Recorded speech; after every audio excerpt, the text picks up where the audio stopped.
اپنے عزیزوں سے ملنے کے لیے میں بصرہ گیا تھا۔ بصرے میں تمام کشتیوں پر مصعب ابن زبیر نے قبضہ کر لیا ہے، وہ جنگ کے لیے جا رہا ہے کہیں۔ اب مجھے میرے وطن کو لوٹنے کے لیے کوئی کشتی نہیں ملتی، اس لیے پریشان یہاں کھڑا ہوں۔ یہ تیرا مطلب سمجھ میں نہیں آیا؟ نکالی سیف علی، کہا دیکھ یہ تلوار علی مرتضیٰ نے مجھے تحفے میں دی تھی، یہ سچ اور جھوٹ جان لیتی ہے۔ اس نے کہا تلوار سے نہ ڈرائیں آپ، دھمکائیں مجھے، میرے مذہب میں ویسے ہی جھوٹ کہنا بری بات ہے، میں عیسائی ہوں، ہمارے مذہب میں جھوٹ نہیں کہتے، میں سچ سچ بتا دوں گا، لیکن پہلے یہ بتائیے کہ آپ کون ہیں اور یہاں اتنا لشکر لے کے کیوں آئے ہیں؟ تو جناب ابراہیم نے، اور اس نے یہ سوال بزبان فارسی پوچھا، یا تو کہتا تھا کہ سوائے رومن زبان کے کوئی زبان نہیں جانتا؟ نہیں، کہا جب آپ نے تلوار نکالی تو مجبوراً مجھے بات کرنی پڑی، میں سچ کہوں گا، سچ بات کروں گا آپ سے، لیکن پہلے یہ بتائیے آپ کون ہیں؟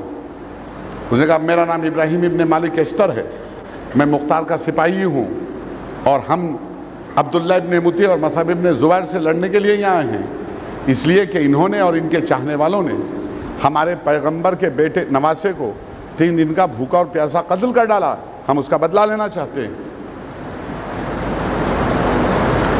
تو اس نے کہا رکو 1 منٹ، میں نے اپنے بزرگوں سے اور اپنی کتابوں میں توریت اور انجیل میں یہ واقعہ پڑھا ہے کہ آخری زمانے میں ایک پیغمبر آئے گا جس کا نام محمد ہوگا، اس کا کلمہ پڑھنے والے، اس کو ماننے والے اسی کے نواسے کو 3 دن کا بھوکا پیاسا کربلا میں قتل کریں گے۔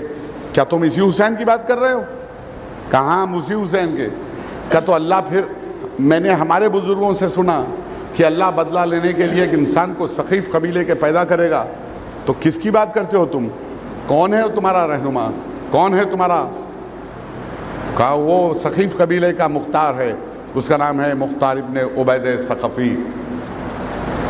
تو کہا اچھا، اگر یہ بات ہے تو میں اب مذہب اسلام قبول کرتا ہوں، کیونکہ میری کتابوں میں نے پڑھا تھا کہ یہ لوگ حق پہ ہوں گے، میں اسلام قبول کرتا ہوں۔ درود پڑھیں محمد و آل محمد۔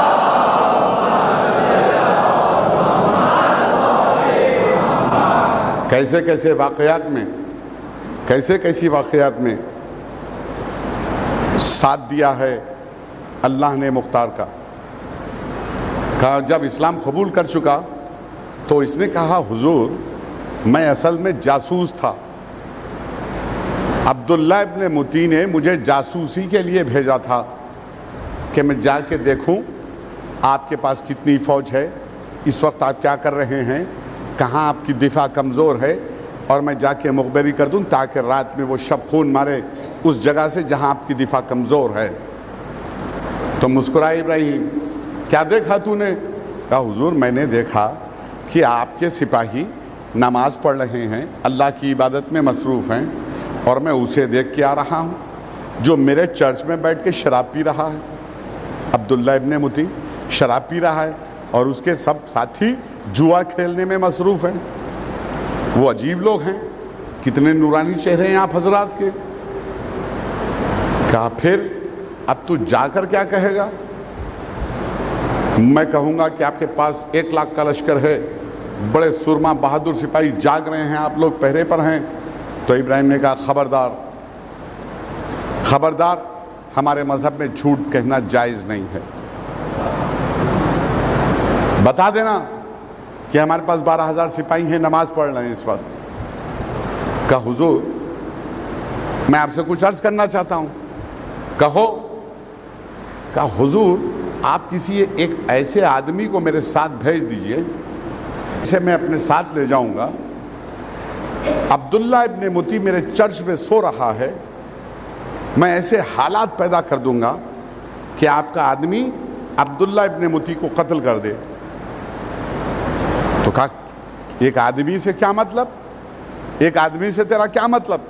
اللہ نے مجھے اس کام کے لیے مجھے پیدا کیا، چل میں چلتا ہوں۔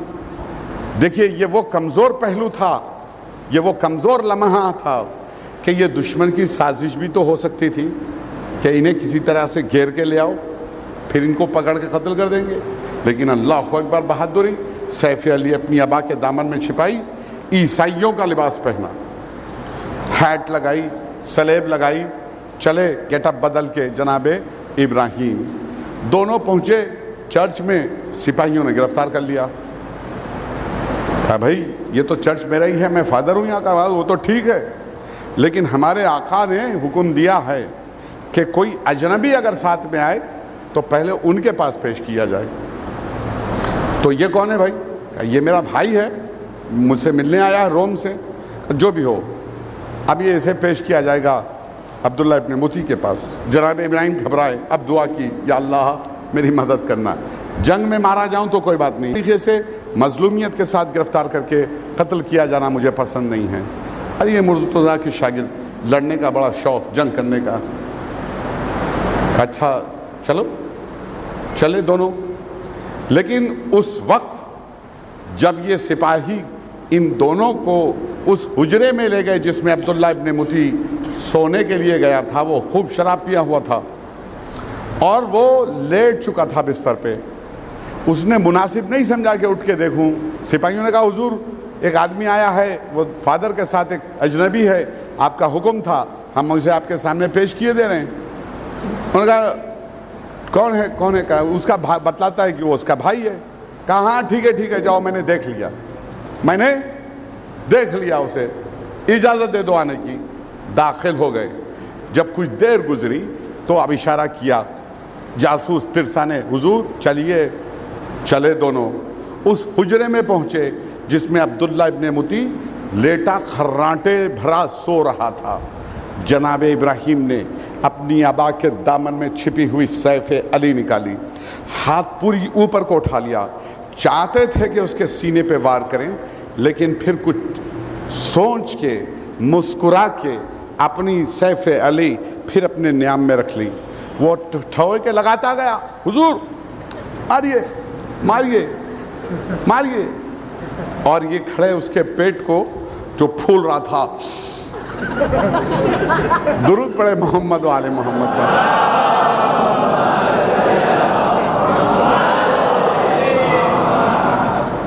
روپے کا سکہ گرے تو چوراہے تک آواز جائے، اتنے مومنین کی آواز ہی نہیں نکلتی۔ درود پڑھے، اس سے بہتر آواز رہا۔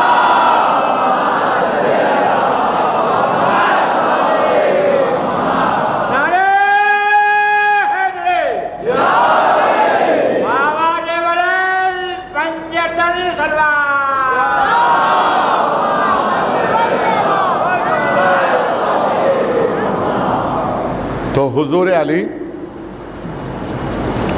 گفتگو یہاں تک پہنچی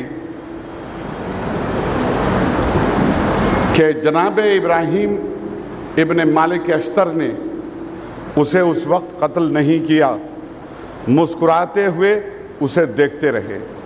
یہ ٹہوکے لگاتا رہا، حضور موقع غنیمت ہے۔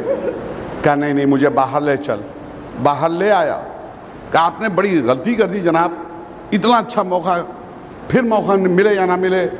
کہا نہیں گھبرا نہیں، میرے استاد نے مجھے یہ سکھلایا ہے،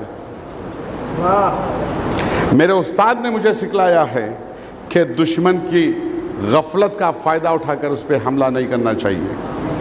دیکھ تو خاطر جمع رکھ، انشاءاللہ کل میں دن کے اجالے میں اسے قتل کروں گا۔ تو دیکھ ابراہیم کی بہادری کا تماشا میں تجھے کل دکھلاؤں گا۔ ابھی یہ گفتگو ہو رہی تھی کہ سپاہیوں میں بھگدڑ مچی، کوئی ادھر بھاگا کوئی ادھر بھاگا۔ کیا ہوا؟ مشعلیں روشن ہونے لگیں۔ اٹھائے گئے عبداللہ ابن متی، ہانپتے کامتے اٹھے، لباس پہنا، پتہ چلا نہر فرات کے کنارے مصعب ابن زبیر کا لشکر آن پہنچا ہے اور وہ اتر رہے ہیں کشتیوں سے۔ سب دوڑے استقبال کے لیے۔ ادھر ادھر جو بھگدڑ مچی نا، تو جناب ابراہیم کا اس ترسا جاسوس سے ہاتھ چھوٹ گیا، ساتھ چھوٹ گیا۔ اب جناب ابراہیم راستہ بھول گئے، جائیں تو کدھر سے جائیں، کہاں جائیں، نیا مقام۔ کہا اچھا چلو، اللہ اکبر، بہادری، اللہ اکبر۔ کہا چلو چل کے دیکھتے ہیں، مصعب ابن زبیر کی شان و شوکت بھی دیکھ لی جائے۔ تو گئے دریا کے کنارے، فرات کے کنارے، ہاتھ باندھے تماشا دیکھ رہے ہیں، سیڑھیوں کھڑے، کشتیاں آ رہی ہیں، سپاہی اتر رہے ہیں۔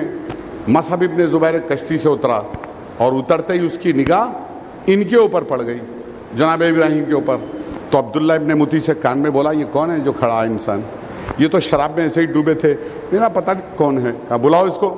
بلائے گئے ابراہیم، ہاتھ جوڑ کے کھڑے ہیں حضور. کہا جی بدتمیز انسان ہو تم، کیسے سپاہی ہو؟ ڈسپلن نہیں جانتے، تم نے مجھے سلوٹ نہیں کیا، سلام نہیں کیا. تو جناب ابراہیم نے فوراً جواب دیا حضور میں کیا جانوں ڈسپلن سلوٹ پلوٹ کسے کہتے ہیں؟ میں تو ایک کسان ہوں، دیہاتی، کھیت میں کام کرنے والا مزدور. مجھے کیا معلوم فوجی دستور کیا ہے، فوجی سلوٹ کیا ہوتا ہے، فوجی آداب کیا ہوتے ہیں. تو کہا عبداللہ ابن متی سے یہ آدمی مجھے مشکوک نظر آتا ہے، اسے کوارٹر گارڈ میں بند کر دو، کل صبح دیکھا جائے گا، انٹروگیشن کل صبح ہوگا اس کا. لیجئے جناب، حضرت ابراہیم ابن مالک اشتر کوارٹر گارڈ کر دیے گئے، ایک کمرے میں، ایک خیمے میں بند کر دیے گئے، اور کمرے کے خیمے کے پردے پر ایک محافظ رکھ دیا گیا، پہرے پہ سپاہی کھڑا ہے. اور وہ سپاہی کوسنے لگا، برا بھلا کہنے لگا. سب سے پہلے اس نے علی مرتضیٰ کی شان میں گستاخی کی کہ وہ ایسے تھے، ان کے چاہنے والے ایسے ہیں جس کی وجہ سے بیوی بچوں کو چھوڑ کے نوکری میں یہاں آنا پڑا، اور رات میں اب میں یہاں پہرے پہ کھڑا ہوں. تو جب اس نے ابراہیم کے اس کے شان میں گستاخی کی نا، تو جناب ابراہیم نے اب سیف علی نکالی. جو چھک سے آواز ہوئی تلوار کے کھینچنے کی، اس نے اندر جھانک کے دیکھا تو دوڑنا شروع کیا. کہا دوڑتا کہاں ہے؟ مرتد ہے، واجب القتل ہے، دوڑتا کہاں ہے؟ یہ لے ہدیہ، لیتا جا میرے استاد کا. تلوار جو پھینک کے ماری تو پیٹ میں پیوست ہوئی اور پیٹ سے نکل کے زمین میں گری، اوندھے منہ گرا. کھینچ لی تلوار، نہایت اطمینان کے ساتھ اس کے جسم سے تلوار صاف کی، پھر اپنی تلوار اپنے نیام میں رکھی، ایک طرف کو چل دیے. ڈھونڈتے ڈھونڈتے، بھٹکتے بھٹکتے، گھومتے گھامتے صبح بہرحال اپنے لشکر میں پہنچ گئے. لشکر والے پریشان تھے، رات میں گئے ہیں جناب ابراہیم، نہ معلوم ان کے ساتھ کیا ہوا ہو، ابھی تک لوٹ کے نہیں آئے. جب لشکر والوں نے ابراہیم کو اپنے سامنے زندہ دیکھا نا، تو سب کے سب شکر کے سجدے میں گر پڑے، سب کے سب شکر کے سجدے میں گر پڑے. پھر اس کے بعد جب سورج نکلنے لگا تو جناب ابراہیم ابن مالک اشتر نے اپنے ایک سپاہی کو جس کا نام تھا حارث ابن عبداللہ، اس کو بلایا، نوجوان نہایت خوبصورت انسان. کہا بیٹا میرا قاصد بن کے تجھے عبداللہ ابن متی کے پاس جانا پڑے گا، تو تیار ہے؟ کہا بے شک میں تیار ہوں حضور، کیا حکم ہے؟ کہا میرا خط لے جا. دنیا کے کسی بھی انٹرنیشنل لا میں جب کوئی سفیر آتا ہے، ایمبیسڈر آتا ہے، تو چاہے اس نے جو بھی گناہ کیا ہو اس کے ساتھ باز پرس نہیں کی جاتی، اس سے پوچھ تاچھ نہیں کی جاتی، زیادہ سے زیادہ اسے اس کے وطن سے نکال دیا جاتا ہے، مسٹر آپ یہاں سے تشریف لے جائیں. لیکن اس کے خلاف پینل کوڈ کا استعمال نہیں کیا جاتا. یہ دنیا کے قانون میں یہ بات طے ہے، درج ہے، آج بھی اس کے اوپر عمل ہوتا ہے. لیکن حارث ابن عبداللہ نے جب خط لے آیا وہ تو کہا اسے گرفتار کر لو. خط لے کے کیا گیا تھا؟ خط میں لکھا تھا اے عبداللہ ابن متی، کل رات میں جسے مشکوک سمجھ کے تو نے کوارٹر گارڈ میں بند کیا تھا نا، وہ مہی ابراہیم تھا. اور ہاں جو تو نے پہرے پہ سپاہی کھڑا کیا تھا نا، اس کو میں نے ہی قتل کیا ہے. اور یاد رکھ آج میدان میں تجھے قتل کروں گا انشاءاللہ. کہا گرفتار کر لو اسے. حارث ابن عبداللہ گرفتار کر لیے گئے. کہا دیکھ حارث، زندہ رہنے کی بس اب دو ہی صورتیں ہیں، یا تو مختار کو اور ابراہیم کے اوپر لعنت بھیج، یا معاویہ، ابو سفیان اور یزید اور ابن زیاد ان کی مدح میں قصیدہ پڑھ، ورنہ تجھے قتل کر دیا جائے گا. اس نے کہا اتنی سی بات حارث ابن عبداللہ، اتنی سی بات؟ کہا بھائی مجھے کسی اونچے مقام پہ لے کے چلو. کہاں سے؟ تاکہ میں اپنی جان بچانے کے لیے ابراہیم کو گالی دوں، مختار کو گالی دوں. کہاں ڈر گیا موت سے. لے جاؤ اونچائی پر. اونچائی پہ لے جانے کے بعد اس نے جناب ابراہیم اور جناب مختار کی شان میں قصیدے پڑھے اور ان کی شان میں کہا، ان کی تعریف کروں جن کے باپ کا پتہ نہیں تھا. ان کی تعریف کرنے کے لیے کہا گیا ہے جن کے اباؤں کا پتہ نہیں ہے، پیچھے سے دھوکے سے قتل کر دیا گیا۔ جب قتل کا اطلاع پہنچی قتل کی تو جناب ابراہیم جست کر کے گھوڑے پر بیٹھے، میدان میں تشریف لائے، آواز دی عبداللہ ابن متی نکل میرے مقابلے کے لیے۔ وہ نہیں آیا میدان میں، ایک ایک بہادر ایک ایک سرما کو بھیجتا رہا، اور چشم علی مرتضیٰ کا پسندیدہ شاگرد جنگ کر رہا تھا، جس نے 13 برس کے سن میں صفین میں معرکے کی جنگ کی تھی، آج تو یہ 34-36 برس کا جوان تھا، ایسی معرکے کی جنگ کی جو بھی میدان میں آیا تہ تہ کر دیا گیا، جو بھی آیا واصل جہنم ہوا۔ اور اب وہ وقت بھی آ گیا کہ جناب ابراہیم آواز پہ آواز لگا رہے ہیں، ہے کوئی تو آئے میرے مقابلے کے لیے، لیکن کوئی نکل کے نہیں آتا۔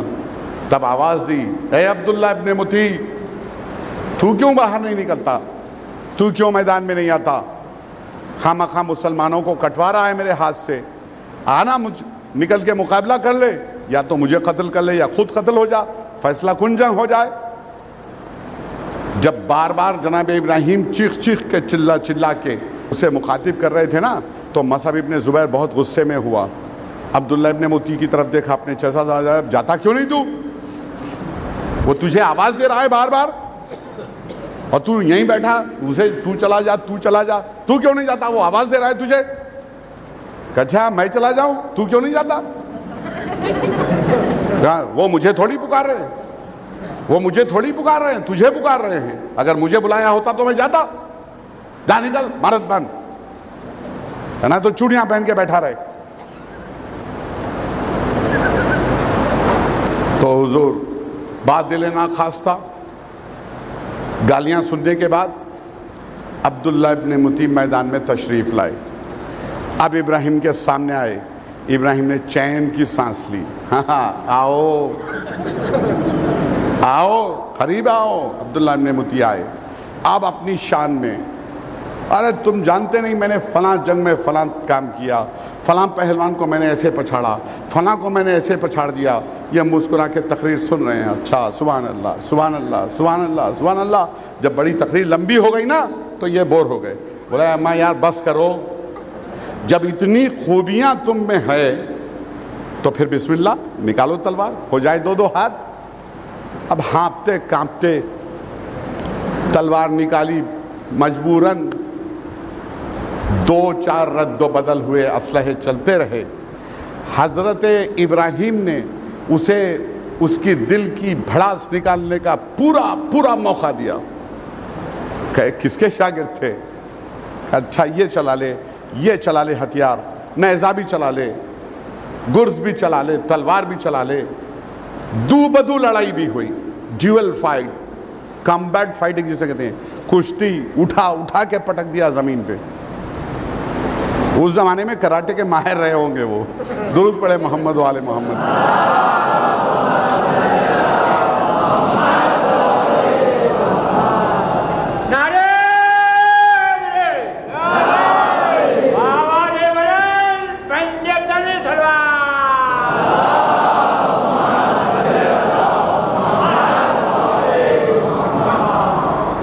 اور جب پورا موقع دیا جا چکا عبداللہ ابن متی کو، تو جناب ابراہیم ابن مالک اشتر نے تلوار چلائی۔ تلوار تو چلتی ہوئی لوگوں نے دیکھی، عبداللہ ابن متی گھوڑے پر سوار بڑی تیزی سے ان کی طرف حملے کے لیے آ رہے تھے، اور یہ اپنی جگہ اپنے استاد کی طرح سے کھڑے رہے۔ جب عبداللہ ابن متی بالکل نزدیک آ گئے تو لوگوں نے تلوار تو چلتے ہوئے دیکھا، لیکن تلوار تو چلی، لگی یا نہیں لگی یہ کسی نے نہیں دیکھا۔ بہرحال ان کے ہاتھ میں نیزہ تھا، ایسے ہی رہا۔ کچھ دور تک ان کے گھوڑے پہ بیٹھے وہ ایسے ہی عبداللہ ابن متی آگے بڑھتے رہے۔ جب 8-10 گز دور پہنچے تو ان کا سر داہنی طرف گرا اور ان کا دھڑ بائیں طرف گرا، اور وہ واصل ہے۔ تو پھر درود پڑھیں آپ حضرات۔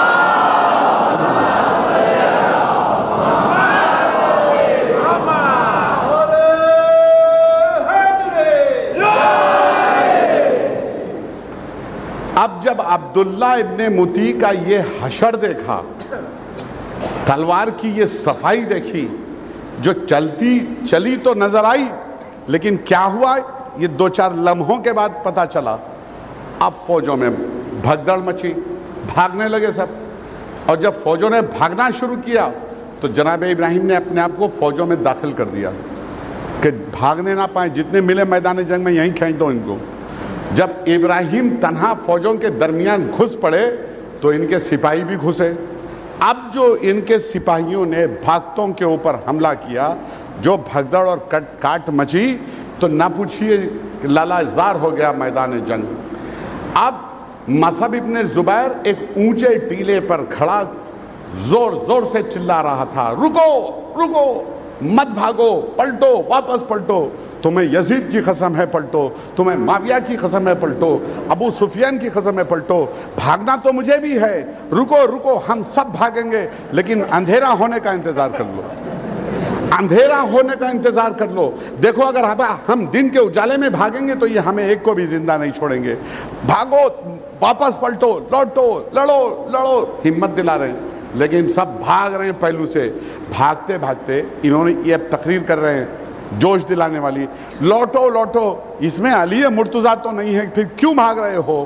تو ایک بھاگتے سپاہی نے کہا، اے مصعب تو بھی بھاگ لے، تو بھی بھاگ، بے شک علی مرتضیٰ نہیں ہے، لیکن یہ جو لڑ رہا ہے نا یہ ابراہیم، یہ ان کا شاگرد لڑ رہا ہے، تو بھی بھاگ اگر اپنی زندگی بچانا چاہتا ہے۔ اب مصعب ابن زبیر بھی گھمایا انہوں نے اپنا گھوڑا، سب دوڑ پڑے، میدان جنگ صاف خاص بالکل صاف ستھرا ہو گیا، ان کا مال و اسباب لوٹ لیا گیا، اور عبداللہ ابن مطیع کے سر کو نیزے پہ رکھ کے جھومتے جھامتے جناب ابراہیم مالک اشتر واپس پلٹے۔ واپس جب کوفہ پہنچے تو ان کا سر بطور تحفہ پیش کیا گیا۔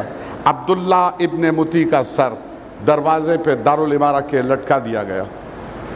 لوگ آتے تھے، زیارت کرتے تھے، خوش ہوتے تھے اور واپس لوٹ جاتے تھے۔ اب کچھ دن چین سے گزرے۔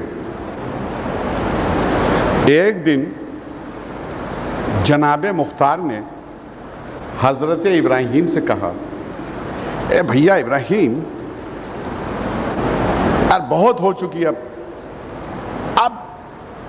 قاتل امام حسین کو گرفتار کر کے قتل کیا جائے۔ کہا حضور ابھی جلدی نہ کیجئے، ارے ایک ایک لمحہ میری زندگی میں دوبھرے بھاری پڑ رہا ہے، یہ زندہ رہیں اور میں دیکھتا رہوں، اب انہیں گرفتار کر کے ان کا کام تمام کیا جانا چاہیے۔ لیکن یہ مرتضیٰ کا یہ شاگرد مسکرایا، کہا نہیں حضور جلدی نہ کیجئے تو بہتر ہے۔ کہا کیوں؟ کہا اس لیے کہ یہ ابھی ڈرے ہوئے ہیں، خوف زدہ ہیں، چھپے ہوئے ہیں، گھروں میں نکلتے نہیں ہیں، ذرا انہیں باہر نکلنے دیجئے، میدان میں آنے دیجئے، بازار میں خرید و فروخت کرنے دیجئے، پھر ان کو گرفتار کیا جائے گا۔ کہا نہیں، ٹال دیا، بھی صبر کیجئے۔ پھر کچھ 2-3 دن کے بعد کہا دیکھیے، کہا نہیں یار، میرا نفس میرے سینے میں تنگی کرتا ہے، ان کو گرفتار کرنا چاہیے۔ کہا حضور میرا ایک مشورہ ہے، اگر آپ مانیں تو۔ کہا اچھا بتائیے ابراہیم کیا کہنا چاہتے ہیں آپ؟ کہا میں جو کہتا ہوں آپ اس پہ عمل کیجئے، تو اس سے کیا ہوگا؟ کہا جو کچھ چھپے ہیں، جو کچھ یہاں سے بھاگے ہوئے ہیں وہ بھی لوٹ آئیں گے۔ کہا کیا مشورہ ہے تمہارا؟ کہا شمر بن ذوالجوشن، وہب ابن کعب، خلی ابن یزید اصبہی، خربلہ بن قاہر اسدی، شیش ابن ربعی، محمد ابن اشعث، ان سب کو بلا کے دعوت کیجئے۔ کہا کیا کہتے ہو ابراہیم، ان کی دعوت کی جائے؟ کہا حضور ان کی دعوت کی جائے۔ کہا کیوں؟ کہا جب ان کی دعوت کی جائے گی نا تو چھوٹے موٹے سرغنے نکلیں گے، آپ بظاہر ایسا کیجئے کہ ان لوگوں کو ایسا لگے کہ آپ کو تخت و حکومت کی لالچ تھی، آپ حکومت حاصل کرنا چاہتے تھے، ایسا پریٹینڈ کیجئے، ان سے آپ کو کوئی مطلب نہیں، قاتلان امام حسین سے آپ کو کوئی مطلب نہیں، ایسا ظاہر کیجئے تاکہ چھپے ہوئے بھی باہر کو نکلیں۔ کہا ہاں تم نے ٹھیک مشورہ دیا۔ لیجئے جناب، دارالامارہ میں ان بدماشوں کی دعوت کی گئی، بکرا بھونا گیا، کھلایا گیا، شربت پلایا گیا، خلعتیں دی گئی، انعام دیا گیا، بیت المال سے مال دیا گیا۔ شمر صاحب بریانی کھاتے کھاتے شیش ابن ربعی سے بولے یار ہم خواہ پریشان تھے، بریانی کھا رہے ہیں، کھینچتے کھینچتے بولے یار ہم خواہ پریشان تھے، اس کو تو حکومت کی لالچ تھی، خون امام حسین کا تو اس نے بہانہ بنایا تھا، ورنہ اتنی اچھی بریانی۔ کہا بسم اللہ، یہ شربت، خوب کھا پی چکے، پیٹ پھلائے، گھر واپس لوٹ گئے۔ پھر آہستہ آہستہ اب بازاروں میں نظر آنے لگے، وہ جو چھپے تھے وہ بھی نکل آئے، ہاں آ گئے، نکلو نکلو میدان میں آؤ، پتہ تو چلے کہ کہاں کہاں کون چھپا ہے۔ اس کے بعد جناب مختار کو پھر جلدی مچی گیا، اب شروع کرنا چاہیے ان کا کام، لیکن اللہ اکبر بڑے دور اندیش تھے ابراہیم، حضور اتنی جلدی نہیں کیجیے گا، ابھی تو جو سب سے بڑا سرغنہ ہے پہلے اس کا کام تمام کیا جائے نا۔ تو کیا، کس کا؟ ابن زیاد کا۔ پھر اس کے بعد ان کو دیکھا جائے گا، کہا ہاں تو ٹھیک کہتا ہے۔ اب ادھر مصعب ابن زبیر ابراہیم ابن مالک اشتر کی تلوار سے اپنے آپ کو بچاتا ہوا پہلے مدینے کی طرف بھاگا، پھر اس کے دل میں خیال پیدا ہوا یہ علی مرتضیٰ کا شاگرد تھا جو میدان میں جنگ کر رہا تھا، اس کا مولا، اس کا آقا کبھی بھاگنے والوں کا تعاقب نہیں کرتا، یہ بھی میرے تعاقب میں نہیں آ رہا، میں خامخواہ مدینے بھاگے جا رہا ہوں۔ پھر واپس پلٹا بصرے کی طرف، بصرہ پہنچ گیا۔ بصرہ پہنچنے کے بعد مصعب ابن زبیر نے ایک خط لکھا عبید اللہ ابن زیاد کو، جو اس وقت موصل کا گورنر تھا، موصل کا گورنر، حکومت ہے عبد الملک ابن مروان کی شام میں۔ اس نے خط لکھا کہ دیکھو ابن زیاد، اس طریقے سے مختار نے، ابراہیم نے اور بوترابیوں نے، سبوں نے مل کر میرے چچا زاد بھائی عبداللہ ابن مطیع کو، جو آپ کے دوست تھے، قتل کر ڈالا اور ان کا سر نو کے نیزہ پہ رکھ کے کوفے میں گھمایا پھرایا، ذلیل کیا۔ اب آپ کے اوپر یہ لازم ہے کہ موصل سے آپ ایک گراں لشکر مجھے بھیج دیں، تاکہ وہ لشکر کے ساتھ میں کوفے پہ حملہ کروں گا، مختار و ابراہیم کو قتل کروں گا، ان کے سر بطور تحفہ آپ کے پاس موصل روانہ کروں گا۔ ابن زیاد کے پاس جب مصعب ابن زبیر کا خط پہنچا تو وہ دھاڑے مار کے رونے لگا۔ 3 دن تک اس نے سوگ منایا، گریہ کرتا رہا اپنے دوست کی موت کا۔ اس کے بعد اس نے خط لکھا عبد الملک ابن مروان کو شام میں، اور تمام واقعات لکھ دیے، اور یہ گزارش کی کہ ایک کثیر لشکر دے دیا جائے تاکہ یہ جا کے اسی طریقے سے کوفے پہ حملہ کرے گا، اور ایسے ہی سر عبد الملک ابن مروان کے پاس بھیجے گا، مختار کے ابراہیم کے، جس طریقے سے اس نے حسین اور ان کے ساتھیوں کے بھیجے تھے۔ عبد الملک ابن مروان نے انہیں خط لکھا موصل میں، میاں اپنی جگہ بیٹھے رہو، تم سے ہو نہیں سکے گا یہ کام، یہ تمہارے بس کی بات نہیں ہے، میں ہی کچھ اس کا انتظام کروں گا۔ تو انہوں نے نا امید ہوئے اپنی جگہ بیٹھے رہے۔ مصعب ابن زبیر نا امید ہوئے، موصل سے کوئی مدد پہنچی نہیں، تو انہوں نے اپنے بھائی کو عبداللہ ابن زبیر کو ایک خط لکھا، تفصیل لکھ دی۔ ان کے بھائی نے خط لکھا جواب میں، اگر تجھ سے کوفے کی گورنری سنبھل سکتی ہے تو سنبھال، ورنہ واپس آ اور میرے ساتھ زندگی بتا، میں تجھے پال لوں گا، میں خود اپنے خانہ جنگی میں پریشان ہوں، تیری کیا مدد کروں گا۔ اب نا امید ہوئے مصعب ابن زبیر۔ ادھر عبد الملک ابن مروان نے جامع مسجد میں دمشق میں تقریر کی پوری فوجوں کو جمع کر کے کہ اے شامیوں، اے شام والو، تم میں کوئی ایسا ہے کہ جو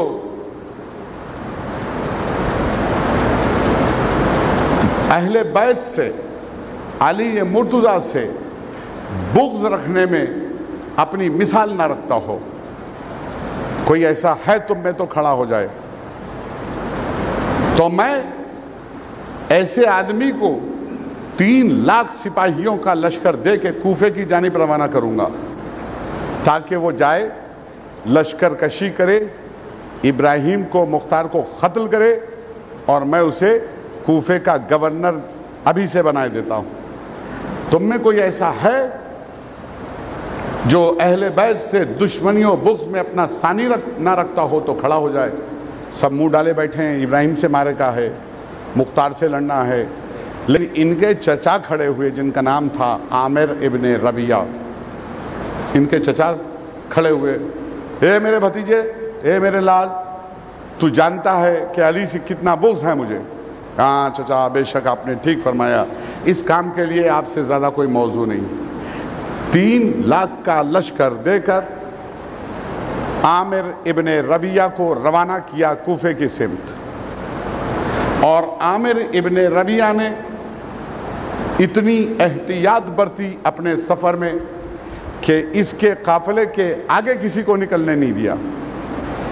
اس کا 3 لاکھ کا لشکر بڑھ رہا ہے، کسی مسافر کو لشکر سے آگے جانے کی مہلت نہ دی تاکہ دشمن کو اطلاع نہ پہنچ پائے۔ سب پیچھے چلے، یہ پہنچتے پہنچتے کوفے سے 20 کلومیٹر نزدیک پہنچ گیا، یعنی اتنا نزدیک پہنچ گیا کہ کوفہ وہاں سے 20 کلومیٹر دوری پر تھا۔ اور اس نے اب کوفے کے حالات پتہ کرنے کے لیے ایک جاسوس کو، جس کا نام تھا ازدی، اس کو روانہ کیا کہ میاں جاؤ اور کوفے کے بارے میں پتہ کر کے آؤ کہ کوفے میں کتنی فوج ہے، کہاں کہاں سپاہی پہرے پر ہیں، کون سا راستہ کمزور ہے، کہاں دفاع کمزور ہے، تاکہ حملہ کیا جا سکے۔ جاسوس عامر ابن ربیعہ کا یزدی چلا۔ اتفاق کی بات کہ جناب مختار ہر روز صبح کی نماز کے بعد اپنے شہر کے سفیلوں کا انسپیکشن کرتے تھے، ہر روز، اور اس دن بھی اتفاقاً سفیل کا انسپیکشن کرنے کے لیے گھوڑے پہ بیٹھے اپنے ساتھیوں کے ساتھ گزر رہے تھے۔ دیکھا جنگل کے راستے، ایک غیر معروف راستے سے، کوفے کی سمت سے ایک سوار اونٹ پہ بیٹھ کے آ رہا ہے، تو روک لیا اپنا گھوڑا، اسے آتا ہوا دیکھتے رہے۔ جب وہ بالکل نزدیک آیا تو اپنے سپاہیوں کو حکم دیا کہ اسے میرے پیش کیا جائے۔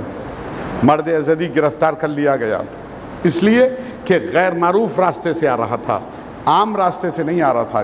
گرفتار کر لیا گیا، پیش کیا، پوچھا کون ہے تو، کہاں سے آ رہا ہے، کیا نام ہے تیرا، اور تو کہاں جا رہا ہے؟ اس نے کہا میں ایک عیسائی ہوں، حضرتی میرا نام ہے، اور کوفے میں میرے چند عزیز رہتے ہیں، میں ان سے ملاقات کے لیے جا رہا ہوں۔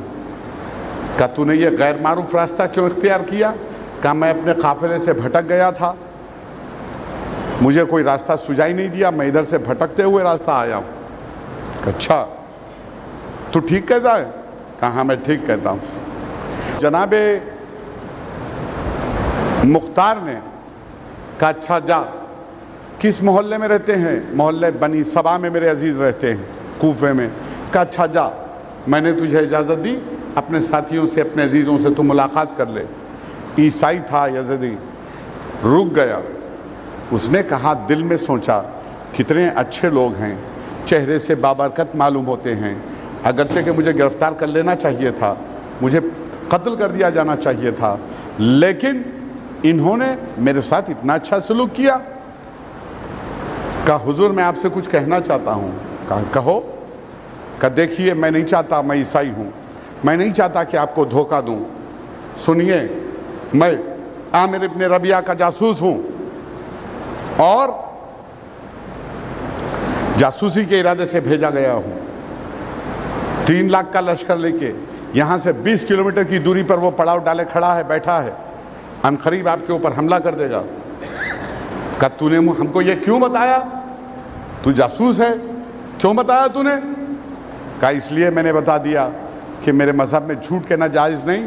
دوسری بات, آپ لوگ اتنے نورانی اور بابرکت ہیں کہ مجھ سے جھوٹ کہنا, آپ کو دھوکہ دینا مجھے پسند نہیں, گوارا نہیں ہوا. تو جناب مختار نے اپنی ابا اتاری, کوفے کے زمین پہ ڈال دی. جیب میں جتنے دینار و درہم تھے نکال کے اپنی ابا کے دامن میں ڈالے. اپنے سپاہیوں کی طرف دیکھا, انہوں نے بھی اپنے اپنے جیب سے دینار و درہم نکالے ڈالے. گٹھری بنائی, اس کے ہاتھ میں دے دی. یہ سچ بولنے کا انعام ہے, لیتا جا. یہ سچ بولنے کا انعام ہے, لیتا جا. ضروری تو یہ تھا کہ جو ملک کے خلاف جاسوسی کرے وہ واجب القتل ہوتا ہے, ہر دور میں, ہر ملک میں.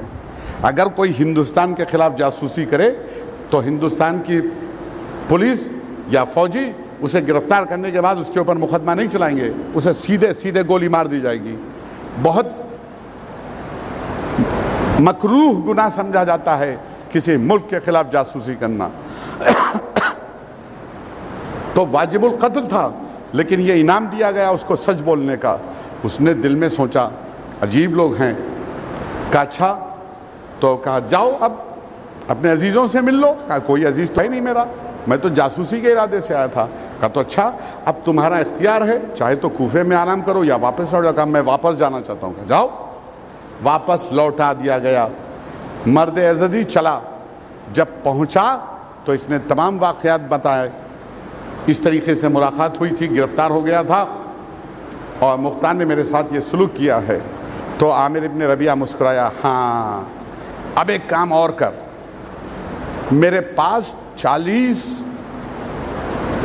کوفے کے سرداروں کے خط ہیں, 40 سرداروں کے نام لکھے ہیں. یہ خط تو لے جا اور ان سرداروں کو دے دے. در حقیقت وہ میرے جاسوس ہیں. بظاہر انہوں نے اپنی صلاحیتوں سے مختار کے دربار میں کافی اونچا عہدہ حاصل کر لیا ہے. وہ میرے جاسوس ہیں, یہ خط لے جا ان کو دے دے. جب جنگ ہوگی تو موقع پا کے یہ مختار کو قتل کر دیں گے. 40 خط لیے. کہا اب مگر جاؤں تو کیا کہہ کے جاؤں گا, کس منہ سے جاؤں؟ کہا اچھا میں ترکیب بتاتا ہوں. عامر ابن ربیعہ نے اس کے تمام کپڑے پھاڑ ڈالے, خوب پیٹا, لہو لوہان کر دیا اور کہا اب جا, اور جا کے جب یہ تیری حالت دیکھیں اور گرفتار ہو جائے تو یہ کہنا کہ جب میں آپ کے پاس سے لوٹ کے گیا نا تو عامر ابن ربیعہ نے مجھے بہت پیٹا کہ تو نے کیوں سچ سچ بتایا, اور پھر اور زیادہ پیٹا کہ کیوں ان کا پیسہ تو لے کے آیا. پیسہ بھی لے لیا اور پیٹ پاٹ کے مجھے نکال دیا ہے. اب میں آپ کی شرن میں آیا ہوں, میں یہاں رہ جاؤں گا, اور جب موقع ملے تو اندر داخل ہونا, یہ خط ان سرداروں کو دے دینا. چلا, پھر گرفتار کر لیا گیا. پھر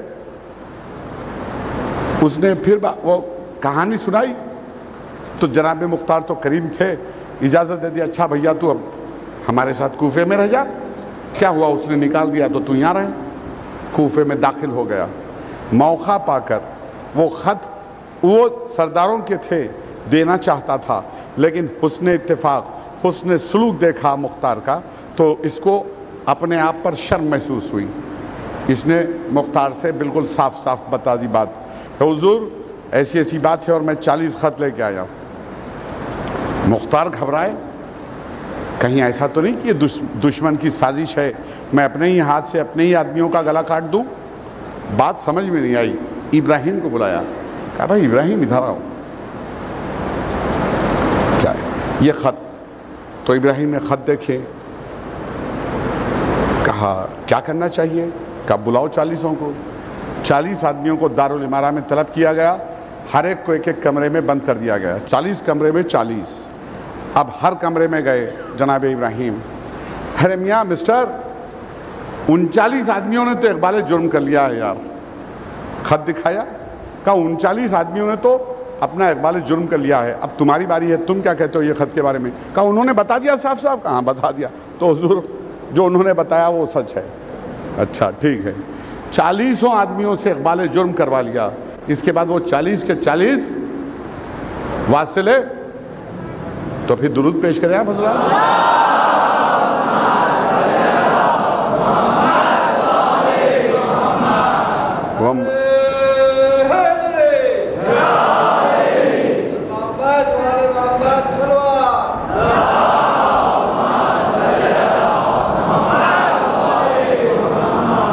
حضور دو چار جملے اور، کیونکہ میں بھی قیدی ہوں، وقت کا پابند کر دیا گیا ہوں، تو دو چار جملے اور سنیے، انشاءاللہ زندگی باقی رہی تو پھر کل سامنے آپ کے گفتگو جاری ہوگی۔ تو گفتگو یہاں تک پہنچی کہ 40 قتل جب کر دیے گئے تو مرد یزدی نے ایک دن جناب مختار کے کان میں کچھ بات کہی۔ مختار سر جھکا کر سوچتے رہے، پھر اس کے بعد انہوں نے ایسے اپنا انکار میں سر ہلا دیا، نہیں، تمہاری یہ بات ممکن نہیں ہے۔ دور سے ابراہیم دیکھ رہے تھے کہ اس نے کان میں کچھ کہا اور انہوں نے انکار کیا۔ موقع پا کے اسے بلایا، اے یزدی ادھر آ، تو نے کیا کہا ان سے کان میں؟ ہاں حضور، میں نے ان سے کان میں یہ کہا کہ کوئی سپاہی میرے ساتھ آپ بھیج دیں، میں لے جاؤں گا اپنے ساتھ اور ایسے حالات پیدا کر دوں گا کہ عامر ابن ربیعہ قتل ہو جائے۔ تو کہا کوئی سپاہی کیا، اللہ نے اس کام کے لیے تو مجھے پیدا کیا ہے، چل میں چلنے کے لیے تیار ہوں۔ بنا کسی کو اطلاع دیے ہوئے، بنا مختار کو بتلائے ہوئے، چپ چاپ مرد یزدی کے ساتھ عیسائیوں جیسا لباس پہن کے اس کے ساتھ ہو لیے، پھر گئے عامر ابن ربیعہ کے خیمے میں گرفتار پیش کر دیے گئے۔ عامر ابن ربیعہ نے جناب ابراہیم کو پہچان لیا۔ صفین میں 13 برس کی عمر میں، اچھا یہی تھا نا جس کی تلوار کی زد میں آتے آتے میں بچ گیا اور بھاگ گیا، بچ گیا تھا۔ پہچان لیا، کہا او ہو، مالک اشتر کے فرزند ابراہیم، دیکھو موت یوں لاتی ہے کھینچ کے۔ اب ابراہیم گھبرائے، اب چپ چاپ سر جھکائے کھڑے ہیں، کہا دیکھو ابراہیم، موت یوں کھینچ کے لاتی ہے انسان کو، آ گئے نا ہاتھ میں۔ حکم دیا قتل کر دو اسے، رات کے وقت قتل کر دو اسے۔ اس کے ساتھ میں اس کا دوست جو ہم پیالہ تھا، شراب پی رہا تھا، اس نے کہا بیوقوف ہے، نالائق گدھا، رات کے اندھیرے میں ابراہیم کو قتل کروانا چاہتا ہے، کل صبح تو گلا پھاڑ پھاڑ کے کہے گا اگر فوجوں کے درمیان کہ تو نے رات میں ابراہیم کو قتل کر دیا تو تیری بات کوئی مانے گا نہیں۔ کل دن کے اجالے میں پوری فوج کے سامنے کھڑا کر کے اسے قتل کر، تاکہ فوجیوں میں ہمت آئے کہ اصل تو مر گیا، اب کوفے پہ حملہ کرنا آسان ہے۔ ہاں، تو نے شراب کا حق ادا کیا، چلو گرفتار کرو، ڈال دو اسے خیمے میں۔ زنجیروں میں باندھ کے مرد یزدی کو اور جناب ابراہیم کو قید میں ڈال دیا گیا، کوارٹر گارڈ کیمپ۔ اب زنجیروں میں بند کھڑے ہیں سر جھکائے، یا علی میری مدد کریں، یا اللہ میری مدد ہو، کسی طریقے سے مجھے بچا لے مالک، تاکہ مجھے جنگ کرنے کا موقع ملے، ایسے میں مار دیا جاؤں تو یہ مناسب نہیں۔ دعا کی، مرد یزدی نے رونا شروع کیا۔ ارے بھائی روتا کیوں ہے؟ کہا حضور ابھی مسلمان ہوا، ابھی کچھ دن بھی نہیں گزارے چین سے کہ موت آ گئی، اب قتل کر دیا جاؤں گا صبح میں، رو رہا ہوں اس لیے۔ تو جناب ابراہیم نے قرآن کی تلاوت شروع کی۔ تاریخ میں یہ لکھا ہے، اتنی بہترین لحن میں قرآن پڑھتے تھے جناب ابراہیم کہ نو مسلم یزدی کو نیند آ گئی، زنجیروں میں جکڑا، یزدی سو گیا۔ جب یہ سو گیا تو یہ چپ ہو گئے۔ کچھ دیر کے بعد وہ اٹھا، پھر رونے لگا۔ ابے پھر کیوں روتا ہے بھائی؟ کہا حضور غضب ہو گیا۔ کہا کیا ہوا؟ کہا میں نے مسلمانوں کے اپنے پیغمبر کو ابھی خواب میں دیکھا۔ کہا اچھا کیا دیکھا؟ کہ پیغمبر مجھ سے فرما رہے ہیں مرد یزدی مت گھبرا، اور یہ جو تیرے ساتھ میں کھڑے ابراہیم ہے نا، ان سے بھی کہنا کہ مت گھبرائیں، میں ان کی مدد کروں گا، میں ان کی نصرت کروں گا۔ اور رونے لگا۔ جو سپاہی تعینات تھا پہرے پر، اس نے مرد یزدی کی گفتگو سنی، دل میں سوچا ایک لمحے کے لیے، شاید یہ وہی والا تھا کہ علی مرتضیٰ کی تلوار نسل دیکھ کے چلتی تھی نا، تو شاید یہ انہی کی پیداوار میں سے تھا۔ اس نے سوچا وائے ہے مجھ پر، لعنت ہے مجھ پر، عیسائی کل تک جو میرے سامنے عیسائی تھا آج مسلمان ہوا، اس نے خواب میں پیغمبر اسلام کو دیکھا، لعنت ہے میری زندگی پہ، میں ایسا مسلمان ہوں کہ ایسے اچھے آدمیوں کی پہرے پہ کھڑا ہوں۔ اندر کو آیا, چھوٹا سا چھرا لیا اس نے, پورے رسیاں بند کاٹ دیے, آزاد کر دیا دونوں کو, اور کہا ابراہیم سے, علی جناب ابراہیم یہ چھرا آپ رکھ لیں, میں 100 تک گنتی کروں گا, 100 تک گنوں گا, اس کے بعد میں خطرے کا الارم بجا دوں گا, مجرم کے فرار ہونے کا, قیدی کے فرار ہونے کا بگل بجا دوں گا, آپ جانے آپ کا اللہ جانے. جناب ابراہیم مسکرائے, 100 بہت ہوتے ہیں, 100 تک گنتی, تو گنتی تو شروع کر پھر دیکھ. اس نے گنتی شروع کی, انہوں نے دوڑنا شروع کیا. جناب ابراہیم مرد ازدی کا ہاتھ تھامے اتنی تیز دوڑ رہے تھے, اتنی تیز دوڑ رہے تھے اپنی جان بچانے کے لیے, کہ جناب ابراہیم خود کہا کرتے تھے, میں اپنی پوری زندگی میں کبھی اتنی تیز نہیں دوڑا جتنا اس دن میں عامر ابن ربیعہ کی فوجوں سے دور دوڑ رہا تھا. کچھ دور صحرا میں گئے, پیچھے سے بگل بجا خطرے کا, مشعلیں روشن ہوئی, آگ جلنے لگی, اس کا مطلب سپاہی تیار ہوئے, تلاشی شروع ہوئی, دوڑو دوڑو وہاں بھاگو بھاگو. دوڑنا شروع کیا انہوں نے اور تیز, دوڑتے دوڑتے صبح نکلنے کو ہوئی, دوڑتے دوڑتے صبح ہوئی, موت تعاقب میں ہے, صبح نکلنے کو ہوئی, فجر کی نماز پڑھی. جناب ابراہیم نے نماز صبح ادا کی, وَاسْتَعِينُوا بِالصَّبْرِ وَالصَّلَاةِ وَإِنَّهَا لَكَبِيرَةٌ إِلَّا عَلَى الْخَاشِعِينَ کی تفسیر بتائی کہ بے شک نماز مشکل ہے, گراں ہے, لیکن ان پر نہیں جو اللہ کے خاشعین بندے ہیں.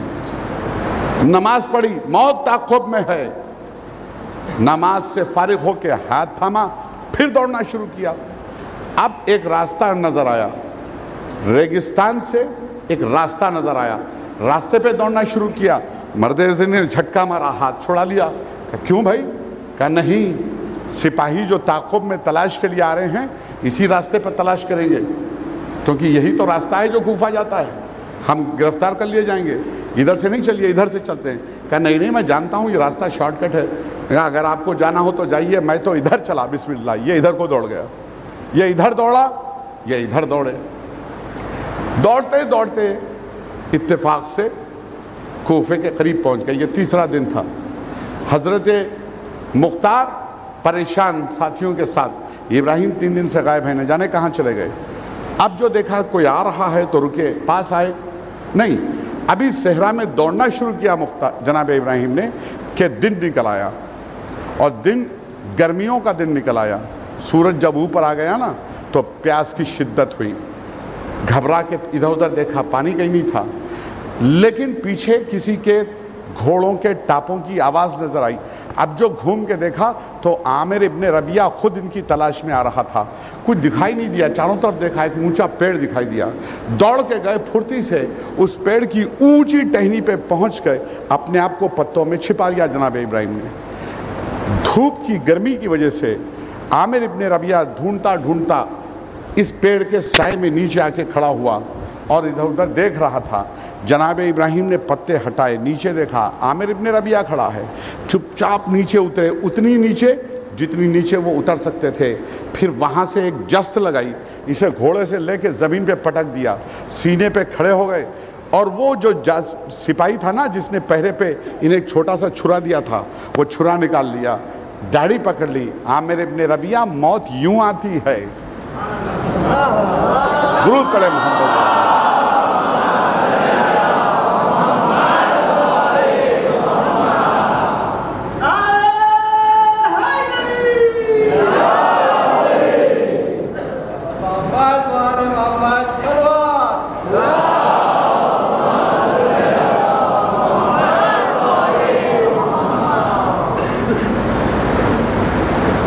اور جناب ابراہیم نے اسی کا نیزہ, اس کا سر, اسی کا گھوڑا بیٹھ کے اب ایڑ لگائی, جھومتے جھامتے کوفے کے قریب پہنچے.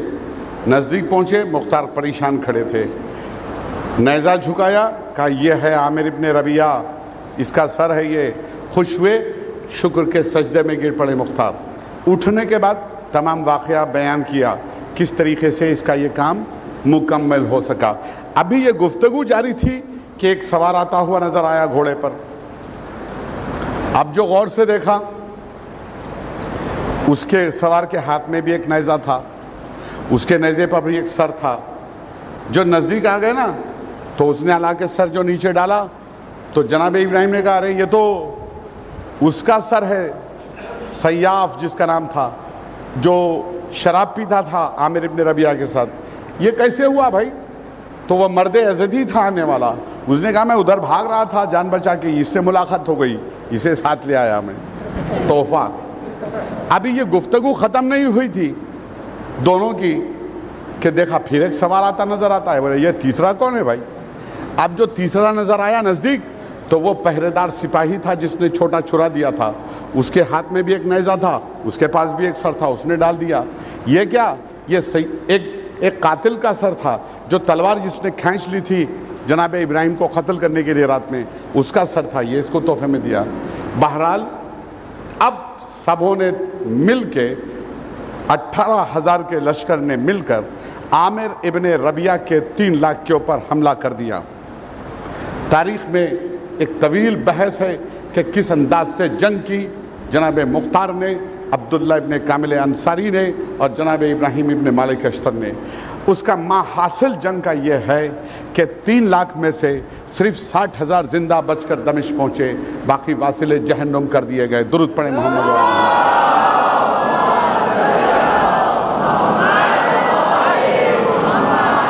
بس حضور میں نے آپ کی زحمت کو تمام کیا. آپ آمادہ ہو جائیں جناب سیدہ کو پرسہ دینے کے لیے.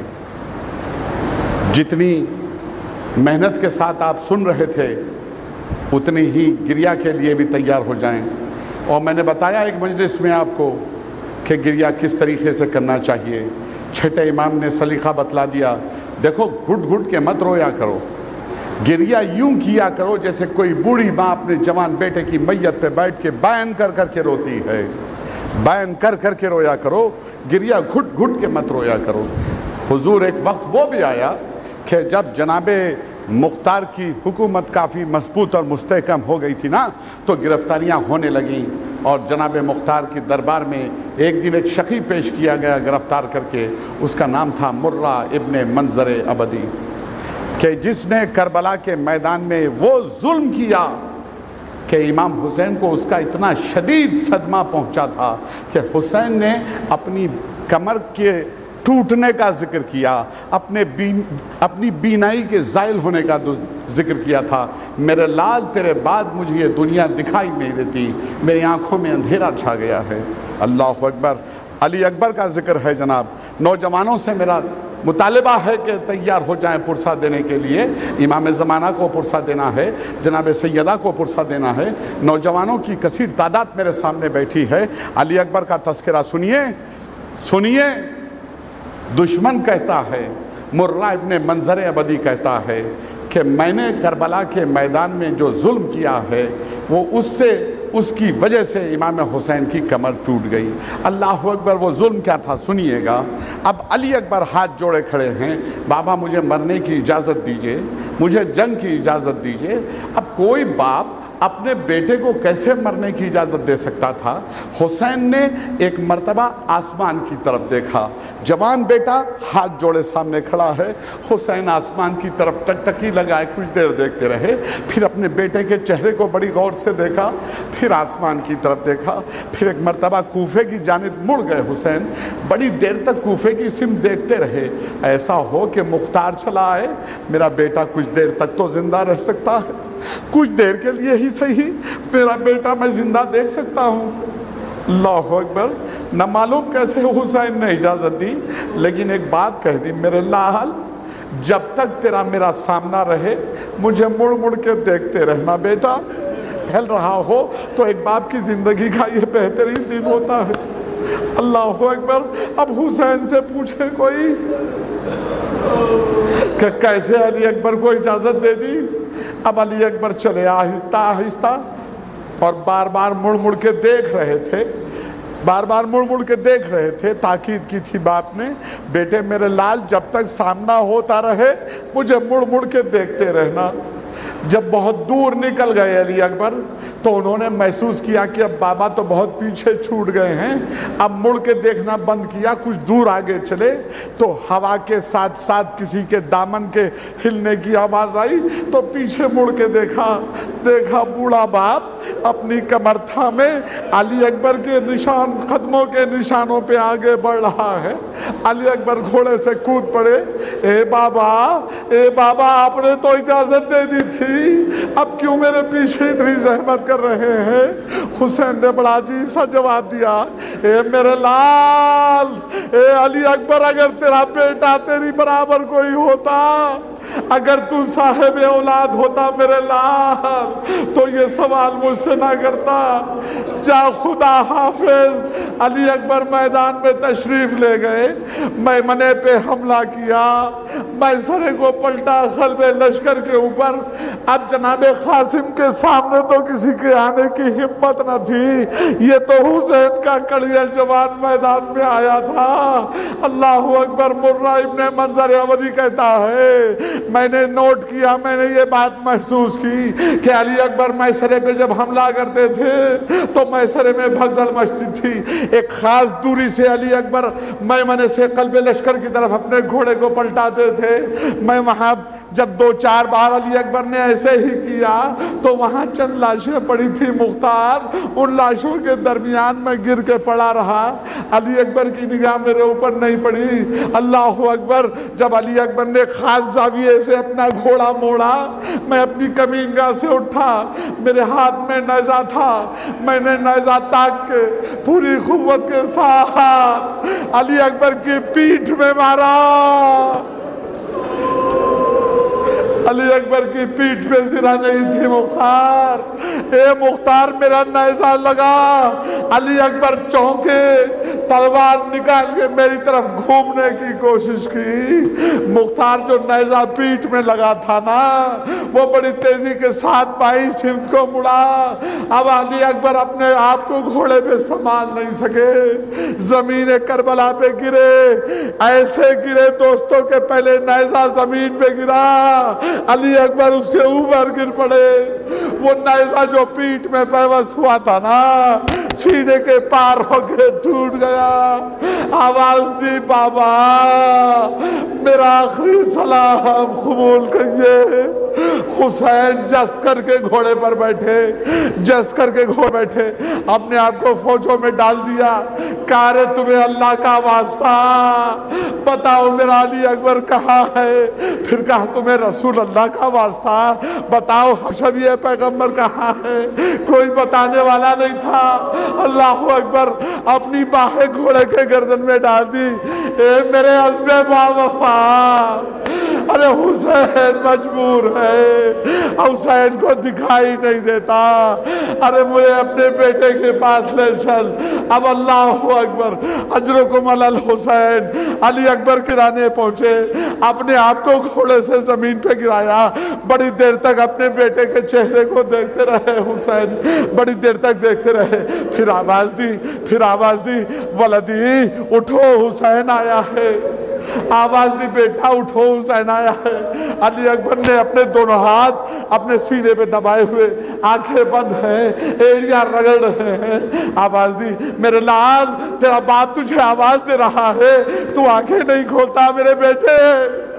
علی اکبر نے آنکھ نہیں کھولی. اللہ اکبر. ایک باپ کی مجبوری, ایک باپ کی مظلومی کا مظاہرہ فرمائے آپ حضرات. علی اکبر کے اب دیکھا, چہرے کو دیکھا, اپنا رخسارہ علی اکبر کے رخسارے پہ رکھا. اے میرے لال حسین تجھے آواز دے رہا ہے, آنکھیں کھول میرے بیٹے, آنکھیں کھول. علی اکبر نے آنکھ نہیں کھولی. حسین اٹھ کے بیٹھے بے چینی سے. دیکھا اپنے بیٹے کی طرف, کچھ دیر تک آسمان کی طرف دیکھتے رہے. پھر اپنے بیٹے کے چہرے کو دیکھا, اپنے بیٹے کے پہلو میں لیٹ گئے حسین. جلدی زمین پر اپنے بیٹے کے پہلو میں لیٹے رہے حسین. پھر بے چین ہو کے اٹھے.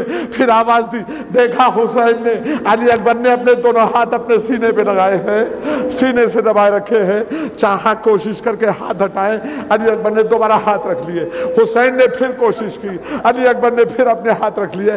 اب حسین نے اپنے دونوں اپنے بیٹے کی کلائیوں پہ رکھے.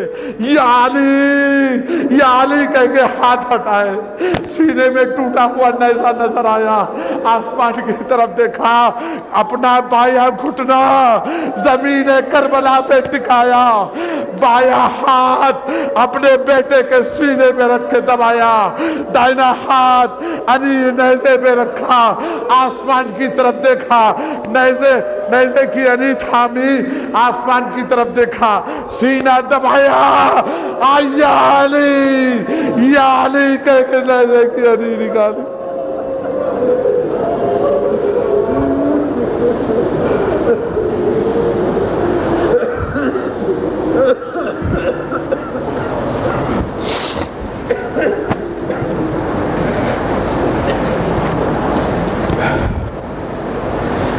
بارے رہا واسطہ علی اکبر کے ابلتے ہوئے سینے کے خون کا، ہمیں کوئی غم نہ دے سوائے غم حسین کی۔